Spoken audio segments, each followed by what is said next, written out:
12 de septiembre de 1958. 11:47 de la noche. La mano de Samuel temblaba mientras sus dedos envolvían la empuñadura de la pistola. $50.000. Ese era el precio que las 5 familias habían puesto sobre la cabeza de Bumpy Johnson. Y Samuel, el guardaespaldas de Bumpy durante 5 años, el hombre al que Bumpy llamaba hermano, había aceptado el contrato. El plan era simple: entrar al salón Lennox, esperar hasta que Bumpy estuviera distraído, un disparo en la nuca, desaparecer en la noche. Samuel caminó hacia el interior del salón. Bumpy estaba en su mesa de siempre, la espalda expuesta, vulnerable. Samuel sacó su arma, apuntó, jaló el gatillo. Clic. Nada. El silencio cayó sobre la sala como una lápida. Bumpy se giró lentamente, miró a Samuel directo a los ojos y pronunció 5 palabras que se convertirían en leyenda. Siempre conté contigo. Lo que nadie sabía, lo que los libros de historia jamás contarán, es que Bumpy Johnson había conocido los detalles del golpe 3 semanas antes. Y lo que hizo durante esas 3 semanas no solo le salvó la vida. Cambió las reglas del poder en Harlem para siempre.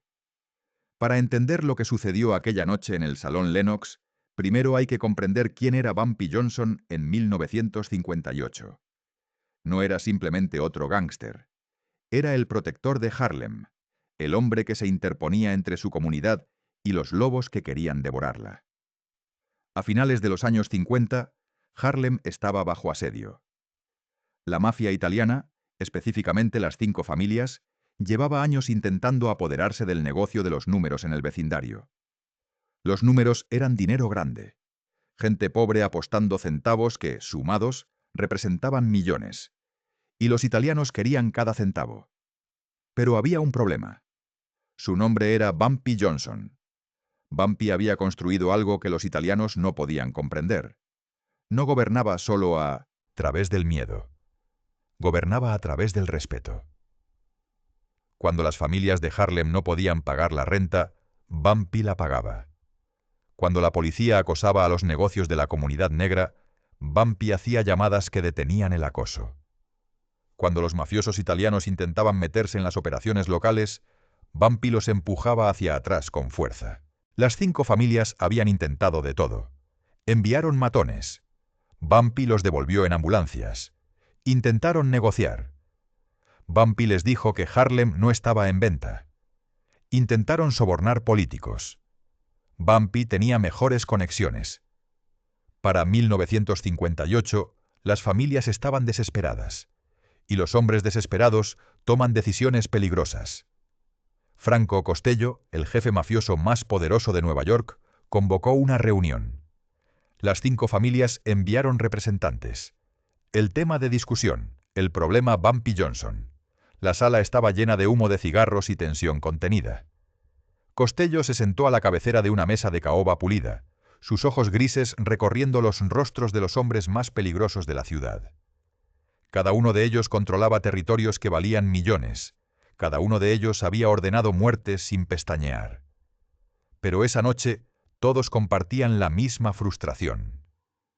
Intentamos la fuerza, intentamos el dinero, intentamos la política, dijo Costello, su voz fría y plana. Nada funciona. Este hombre es intocable. ¿Entonces qué sugieres?, preguntó Carlo Gambino, encendiendo un cigarro con deliberada lentitud. Costello se inclinó hacia adelante. Sus manos descansaban sobre la mesa, los nudillos ligeramente blancos por la presión. Lo hacemos tocable. Encontramos a la única persona en quien confía completamente, y la volteamos. El silencio que siguió fue denso. Todos en esa habitación entendían lo que Costello estaba proponiendo. No era simplemente un asesinato. Era una traición fabricada, el tipo de golpe que destruye algo más que un cuerpo. Destruye una idea. Fue entonces cuando alguien mencionó a Samuel Foster. 1,93 m de estatura, 120 kilos de músculo y lealtad. Había estado con Bumpy desde 1953. Había recibido balas por él 2 veces. Había estado presente cuando la madre de Bumpy murió. Había permanecido al lado de Bumpy durante las guerras con la vieja banda de Dutch Schultz, durante las redadas policiales, durante todo. Si alguien podía acercarse lo suficiente para matar a Bumpy Johnson, era Samuel. Las familias enviaron a Antonio Maroney para hacer el acercamiento. Antonio era un especialista. No rompía piernas ni destrozaba cráneos. Encontraba debilidades. Y todo hombre tiene una debilidad. 20 de agosto de 1958. 3 semanas antes del disparo. Samuel salía de su apartamento en la calle 132, cuando un Cadillac negro se detuvo junto a la acera. La ventana bajó lentamente. Antonio Maroney estaba sentado en el asiento trasero, sonriendo como un vendedor de seguros. «Samuel, ¿verdad? ¿El gran Samuel? He escuchado mucho sobre ti». La mano de Samuel se movió hacia su cintura, donde guardaba una 45. «¿Quién pregunta?» «Un amigo. Alguien que quiere hacerte un hombre muy rico». Antonio señaló el asiento vacío a su lado. «5 minutos. Escúchame. Si no te gusta lo que digo, te vas. Sin resentimientos». Samuel debería haberse alejado en ese momento. Debería haber dado media vuelta y entrado de nuevo a su edificio. Pero la curiosidad es algo peligroso. Y Samuel, a pesar de todos sus años en las calles, todavía no había aprendido que algunas puertas no deben abrirse. Se subió al auto. Antonio no perdió el tiempo. El Cadillac comenzó a moverse lentamente por las calles de Harlem mientras hablaba, como si estuvieran dando un paseo dominical en lugar de discutir un asesinato. «Eres un hombre inteligente, Samuel. Sabes cómo funciona esto. Eres leal a Bumpy, y eso es admirable. Pero la lealtad no paga las cuentas médicas de tu hija». La mandíbula de Samuel se tensó. Su hija menor, Kenia, había estado enferma de tuberculosis durante 6 meses. Los tratamientos eran caros. Las facturas del hospital se acumulaban como una montaña que crecía cada día. Samuel había pedido ayuda a Bumpy, y Bumpy le había dado $2,000, pero no era suficiente. Nunca era suficiente. Antonio abrió un maletín. Dentro había pilas ordenadas de billetes de $100. El interior del auto se llenó de ese olor particular que tiene el dinero nuevo, ese aroma a tinta y posibilidad. $50,000. Eso es lo que estamos ofreciendo. Suficiente para pagar cada factura médica. Suficiente para mudar a tu familia a algún lugar seguro, algún lugar limpio, donde tu hija pueda respirar. Samuel miró el dinero. Sus ojos recorrieron cada pila, calculando mentalmente cuántas noches de angustia representaba cada una, cuántas llamadas de cobradores silenciadas, cuántas oraciones respondidas. «¿A cambio de qué?», preguntó, aunque ya sabía la respuesta. «Una bala. Un momento». La voz de Antonio era suave, casi reconfortante. «Entras al Salón Lenox el 12 de septiembre. Bumpy estará ahí como siempre los viernes por la noche. Esperas hasta que esté distraído. Un disparo en la nuca. Rápido, limpio. Luego desapareces. Tenemos un auto esperando. Nuevas identidades para toda tu familia. Para la mañana estarás en Miami. Para la próxima semana serás alguien completamente diferente». El silencio dentro del Cadillac se volvió espeso. Samuel podía escuchar su propio corazón latiendo. Podía sentir el peso de cada palabra que Antonio había pronunciado. «¿Y si digo que no?», preguntó Samuel en voz baja. La sonrisa de Antonio se desvaneció. Sus ojos, que habían sido cálidos momentos antes, se volvieron fríos como piedras de río. «Entonces tu hija muere lentamente en ese hospital de caridad. Entonces sigues trabajando para Bumpy, cuidándote la espalda cada día, sabiendo que algún día llegará una bala con tu nombre. Porque así es como termina esta vida, Samuel. Tú lo sabes, yo lo sé. La única pregunta es si mueres pobre o rico». Samuel bajó del auto sin decir una palabra. Pero el maletín se quedó con él. Antonio lo había dejado en el asiento, las pilas de dinero visibles, tentadoras. Esa noche Samuel no pudo dormir. Se quedó mirando el techo de su habitación durante horas, escuchando la respiración trabajosa de su esposa a su lado, los sonidos distantes de la ciudad que nunca dormía. Cada vez que cerraba los ojos, veía el rostro de su hija Kenia, su respiración dificultosa, la manera en que intentaba sonreír a través del dolor, como si quisiera proteger a sus padres de su propia angustia. Veía el maletín lleno de dinero. $50.000, suficiente para salvarla, suficiente para darle a su familia una vida real, lejos de las calles, lejos de la violencia, lejos de todo. Y veía a Bumpy, su mentor, su amigo, el hombre que le había dado trabajo cuando nadie más lo haría, que le había enseñado cómo sobrevivir en un mundo que no perdonaba errores. Samuel se levantó de la cama a las 3 de la mañana y caminó hasta la cocina. Se sirvió un vaso de whisky y se sentó junto a la ventana, mirando las luces de Harlem parpadear en la distancia. La decisión que enfrentaba no era entre el bien y el mal, era entre dos tipos de mal: traicionar al hombre que confiaba en él o ver morir a su hija lentamente mientras él contaba los centavos que nunca alcanzaban. Durante 3 días, Samuel cargó ese peso. Fue a trabajar como siempre, se paró detrás de Bumpy en las reuniones, lo acompañó a los clubes, le cuidó la espalda. Y todo el tiempo sentía el número de teléfono que Antonio le había dado, quemándole el bolsillo como un carbón encendido. El tercer día, después de visitar a Kenia en el hospital y verla toser sangre en un pañuelo, mientras las enfermeras fingían no notar las manchas en las sábanas, Samuel tomó su decisión. Encontró un teléfono público a 6 cuadras de su apartamento. Marcó el número. «Acepto», dijo Samuel. «Pero quiero el dinero por adelantado. La mitad ahora, la mitad después». «Hecho», respondió Antonio. «Bienvenido al lado ganador». Lo que Samuel no sabía, lo que Antonio no sabía, era que antes de que Samuel siquiera subiera a ese Cadillac, Bumpy Johnson ya conocía el acercamiento. Bumpy Johnson no se convirtió en el rey de Harlem confiando en la gente. Se convirtió en rey conociéndola, entendiendo que cada hombre tiene un precio. Cada hombre tiene una debilidad. Y cada hombre puede ser comprado o quebrado. Bumpy tenía ojos en todas partes: cantineros, limpiabotas, taxistas, conserjes, gente que nadie notaba, gente a la que la mafia italiana nunca pensó prestar atención. Y uno de esos ojos, un encargado de estacionamiento llamado Jerónimo, había visto el Cadillac de Antonio Maroney detenerse frente al edificio de Samuel. Había visto a Samuel subir. Había anotado las placas del auto. 2 horas después, Jerónimo estaba en la oficina de Bumpy sobre el club de jazz Pequeños Paraísos. «El auto de Antonio Maroney», dijo Jerónimo, deslizando un papel sobre el escritorio. «Estacionado frente al edificio de Samuel esta mañana. Samuel se subió, estuvo 5 minutos, se bajó». Bumpy miró el papel. Luego miró a Jerónimo. Su rostro no revelaba nada, pero sus ojos se habían oscurecido de una manera que Jerónimo conocía bien. «¿Estás seguro de que era Maroney?» «Seguro.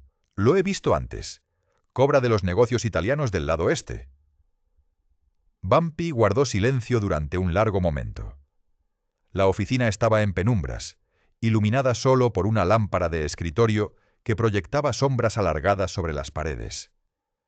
Finalmente abrió el cajón de su escritorio, sacó $500 y se los entregó a Jerónimo. «No viste nada, no estuviste ahí, ¿entiendes?» «Sí, señor Johnson». Después de que Jerónimo se fue, Bumpy se quedó sentado en su oficina durante 2 horas, pensando. Samuel había estado con él durante 5 años, buenos años, años leales. Habían atravesado guerras juntos. Bumpy le había confiado su vida más veces de las que podía contar. Pero ahora los italianos estaban susurrándole al oído. Y si había algo que Bumpy sabía sobre los hombres desesperados, era esto: tomaban malas decisiones.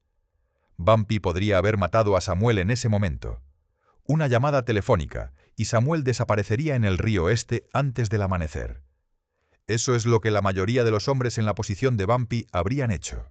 Eliminar la amenaza. Seguir adelante. Pero Bumpy Johnson no era como la mayoría de los hombres. Durante las siguientes 3 semanas, Bumpy observó a Samuel cuidadosamente. Vio la manera en que las manos de Samuel temblaban a veces cuando pensaba que nadie lo miraba. Vio la preocupación en sus ojos, las ojeras que se profundizaban día tras día. Vio a un hombre luchando contra sí mismo, un hombre atrapado entre la lealtad y la desesperación. Bumpy también hizo averiguaciones. Supo que la hija de Samuel, Kenia, tenía tuberculosis avanzada. Supo que las facturas del hospital se acumulaban.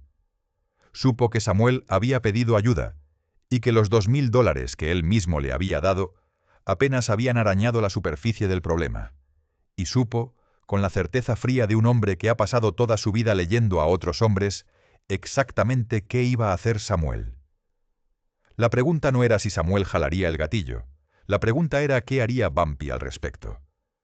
Una noche, sentado solo en su oficina, mientras el jazz del club de abajo filtraba a través del piso, Bumpy tomó su decisión.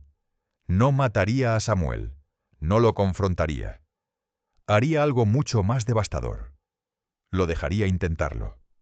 Durante los días siguientes, Bumpy puso en marcha un plan que requería precisión quirúrgica y nervios de acero. Primero necesitaba asegurarse de que el arma de Samuel no funcionara. Esto fue sorprendentemente sencillo. Samuel guardaba su pistola en el mismo lugar desde hacía años, en una caja bajo el piso de su armario. Bumpy envió a uno de sus hombres a la casa de Samuel mientras éste trabajaba. El hombre entró, encontró el arma, retiró el percutor y la volvió a colocar exactamente donde estaba. Samuel nunca lo notaría. Nunca revisaba el interior de su arma. ¿Por qué habría de hacerlo? La había disparado cientos de veces. Confiaba en ella como confiaba en su propio brazo. Segundo, Bumpy necesitaba testigos. Muchos testigos. Gente respetada en la comunidad. Gente cuyas palabras tuvieran peso. Durante las semanas previas al 12 de septiembre, Bumpy extendió invitaciones cuidadosamente seleccionadas. Líderes comunitarios, pastores, dueños de negocios, músicos famosos, políticos locales. Todos fueron invitados al Salón Lenox para esa noche en particular. «Va a ser una noche especial», les decía Bumpy con una sonrisa que no alcanzaba sus ojos. «No querrás perdértela». Tercero y más importante, Bumpy se encargó de las facturas médicas de Kenia. Lo hizo en silencio, sin fanfarria, pagando directamente al hospital bajo un nombre falso. Las facturas desaparecieron. Los tratamientos continuaron. La niña comenzó a mejorar. Samuel no sabía nada de esto. Seguía creyendo que el dinero de los italianos era la única salvación de su hija. Seguía cargando el peso de su decisión, contando los días hasta el 12 de septiembre. Y Bumpy observaba, esperaba, dejaba que las piezas cayeran en su lugar. La noche del 12 de septiembre llegó con una luna llena que bañaba las calles de Harlem en luz plateada. El Salón Lenox estaba repleto. 300 personas llenaban el espacio, más de lo que el lugar había visto en años. La banda de jazz tocaba con una energía particular, como si presintieran que algo importante estaba a punto de suceder. El humo de cigarros formaba nubes sobre las mesas, y el sonido de conversaciones animadas llenaba el aire. Bumpy llegó temprano, a las 9 de la noche. Vestía un traje gris impecable, su característico sombrero descansando sobre la mesa, junto a un vaso de coñac sin tocar. Se sentó en su mesa de siempre, la que daba la espalda a la puerta principal, la que lo hacía parecer vulnerable. No era casualidad. Nada esa noche era casualidad. Samuel llegó a las 11:30. Había estado bebiendo, no lo suficiente para estar borracho, pero lo suficiente para calmar sus nervios. En el bolsillo de su chaqueta estaba la 38 especial, el arma que había cargado durante 5 años, el arma que pensaba lo haría $50.000 más rico. Se posicionó cerca de la barra, observando, esperando. Bumpy tenía la espalda girada, concentrado en una conversación con un hombre que Samuel no reconoció. Vulnerable. El corazón de Samuel latía tan fuerte que estaba seguro de que todos en la sala podían escucharlo. Sus manos sudaban. El peso del arma en su bolsillo parecía multiplicarse con cada segundo que pasaba.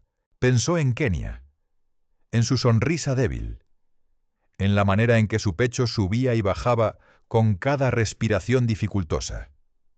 Pensó en el dinero que esperaba, en la nueva vida que podría darle a su familia.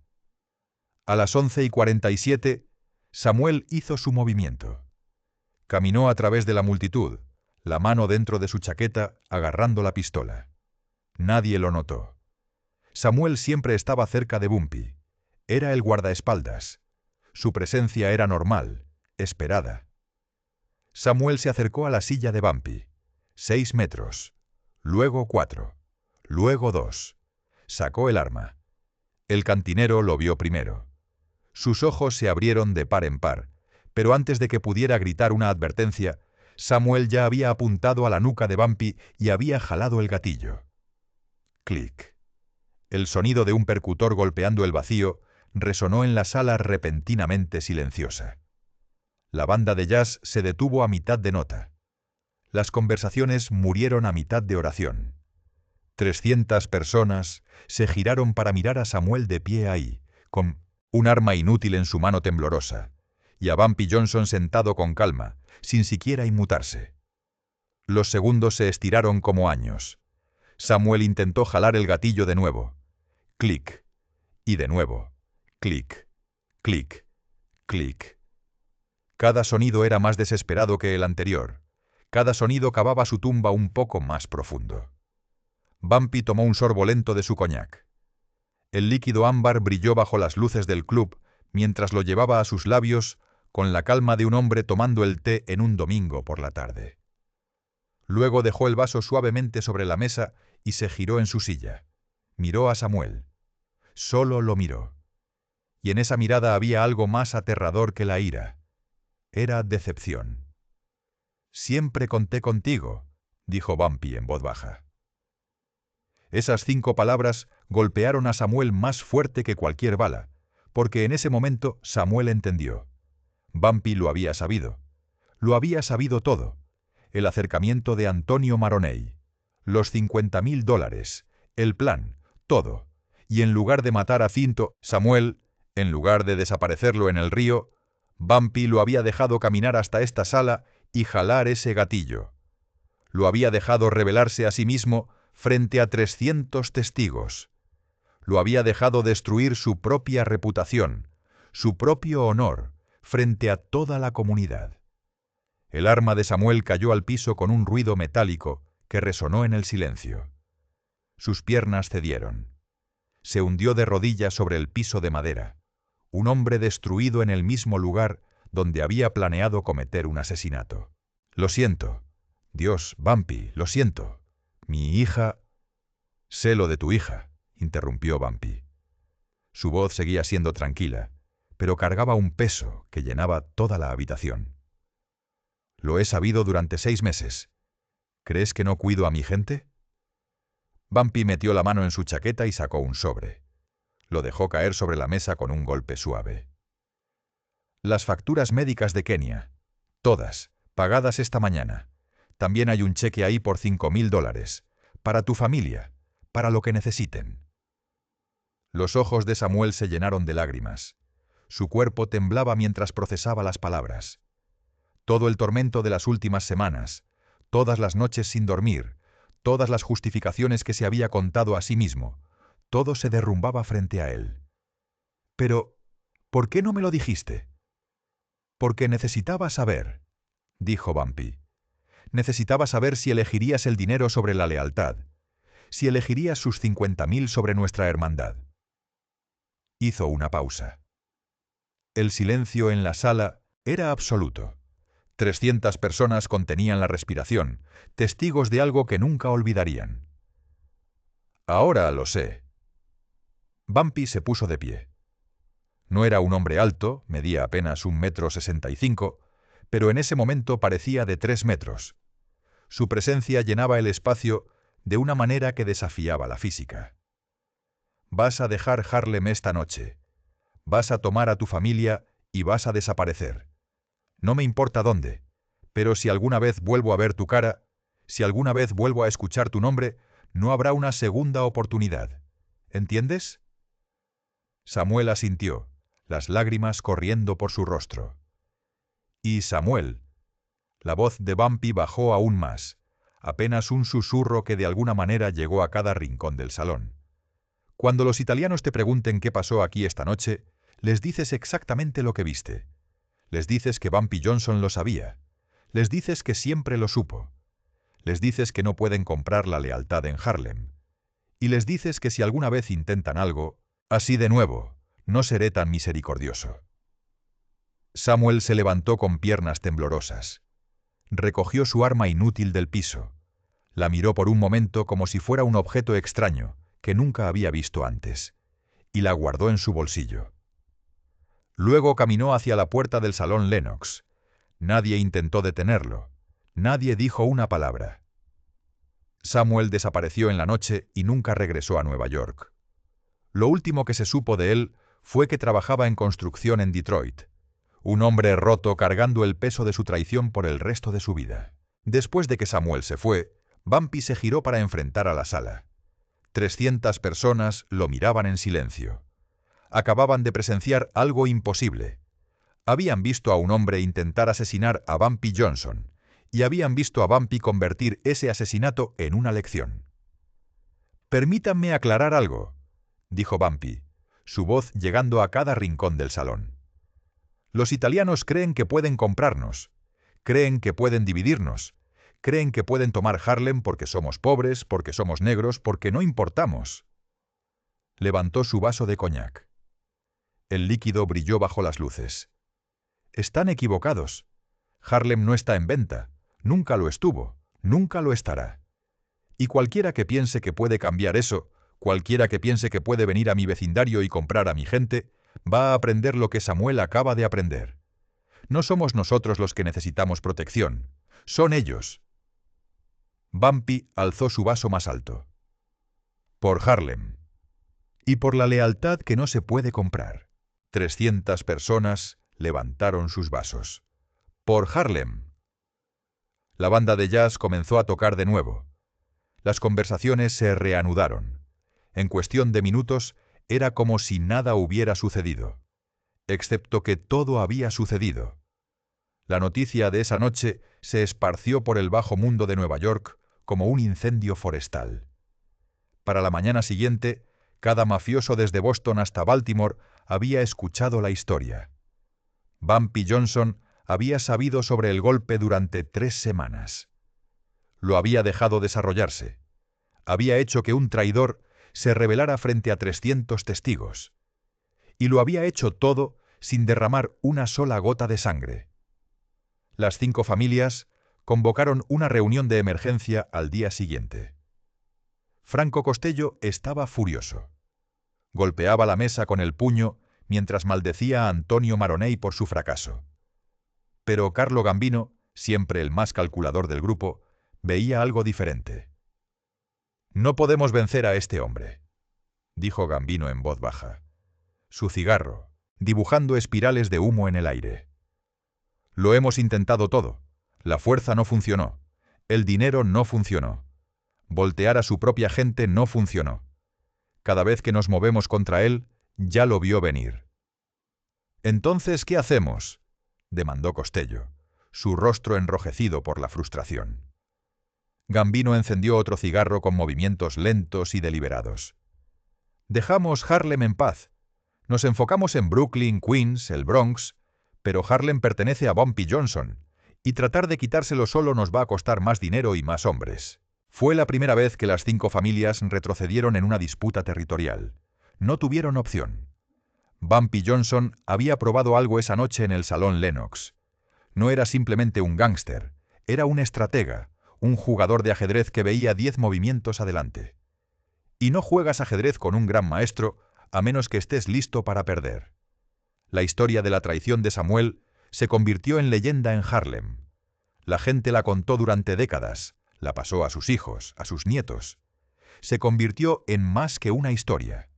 Se convirtió en una lección sobre la lealtad, sobre mantenerse 3 pasos adelante, sobre cómo se ve el verdadero poder. Pero había algo más en esa historia que la mayoría de la gente no notaba. Algo que quedaba flotando en el aire después de que el último detalle era contado. Bumpy Johnson había tenido 3 semanas para prepararse. Había tenido tiempo de sobra para confrontar a Samuel en privado, para resolver el asunto discretamente, para evitar todo el espectáculo del Salón Lennox. Pero no lo hizo. En cambio, eligió dejarlo llegar hasta el final. Eligió el espectáculo público. Eligió la humillación. ¿Por qué? La respuesta más obvia es que Bumpy quería enviar un mensaje, y ciertamente lo hizo. El mensaje llegó a las 5 familias, llegó a cada rincón del bajo mundo, llegó a cada persona que alguna vez había pensado en traicionarlo. Pero había otra respuesta, una más incómoda.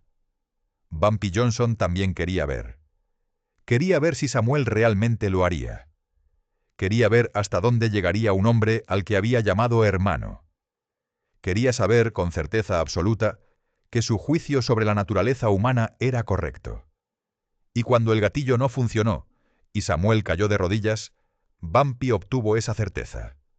No alegría, no satisfacción, solo la fría confirmación de algo que ya sabía, que la lealtad al final siempre tiene un precio.